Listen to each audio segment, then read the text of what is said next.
Welcome to this special edition of Army News. I'm Sergeant Luc Taillon. Clearing the Way, Combat Engineers in Kandahar is the title of the book. It's a collection of stories from CF members who served with 2-3 Field Squadron during the early days of Canada's combat experience in Kandahar province. Joining us in studio are Major Mark Gasparotto, who co-wrote and edited the book, and with him is Corporal Matt Austin from 31 CER, who also contributed to the book. Good day, gentlemen, and thank you very much for being here. Thank you. Let's start with you, Major. Tell us a little bit more about what that book is all about. Well, this book is a collection of stories based on 2-3 Field Squadron's experience in Kandahar province when we were attached to the 1RCR battle group. And we served there between August of 2006 to February of 2007. So essentially Roto 2, Op Athena. What did the idea of the book originated from? I'll let Matt answer this question. We both had our own ways we were thinking of telling the story of what was going on and what happened in Kandahar.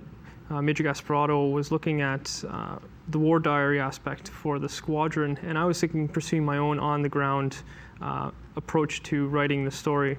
And it came across from Major Gasparotto talked to my sergeant, and we both came together in Kandahar, where's now a forward operating base.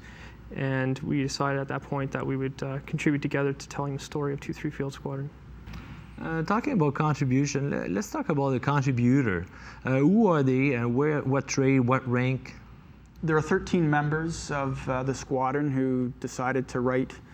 I wrote everything in part 1, which is essentially the squadron war diary, and I attempt to provide the thread linking the individual accounts of battle together. So Corporal Austin wrote 4 chapters after interviewing many members of the squadron to tell their story. And then everyone from my second in command, Sergeant Major, several troop commanders, some section commanders, EOD team leaders, EOD operators, and then some people from the headquarters all wrote based on their experiences. Corporal Austin, you're known as the historian of the squadron. Can you tell us a little bit more about your contribution? Certainly. I was given a list generally after return home from Afghanistan of significant incidents and just which call signs and which sections would be involved in the incidents. And from there, I carried out a series of interviews throughout the entire squadron with members that were then retasked and repositioned in Canada, and I interviewed them to get their stories, to bring their stories together for the diary. As well, brought together all the videos and pictures that were taken in Afghanistan so we could have them all together in one central location for the war diary. Did the training you received prepare you adequately for the task you had to achieve in Afghanistan? I believe it did, from certainly a technical and tactical perspective. I think what is very difficult to replicate is the emotional aspects of going to war, and that is where we had the most to learn.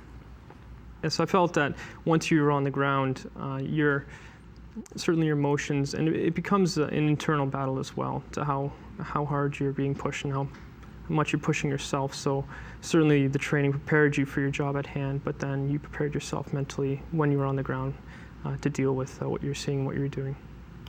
Major Gasparotto, you mentioned in the book that November 27, 2006 was the day the music died. Can you explain?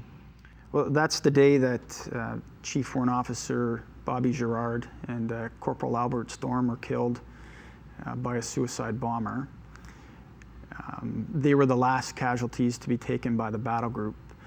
But considering that Mr. Girard was the battle group sergeant major, it really hit home. And certainly it's a day I will remember for a long time to come in terms of the emotions felt. Is there a moment where you realize when you were in Kandahar, this is real, it's no more training, it's real? Absolutely. Being positioned in the north, after the 3rd of September, we'd lost 4 members.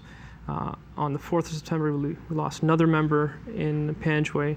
And it was just, that's when it became real that we're losing members, and there are real opponents in the field that are combating us. So at that night, watching tracers actually going back and forth from the forward operating base, I realized this is the real deal. There's no turning back now. How do you deal with these moments? It's a difficult, or it can be difficult, and certainly there's been an evolution of the emotions and the coping mechanisms. At the time, you rely on your training, and you rely on each other, and often the full magnitude of what has happened is not sunk in, and it's only after.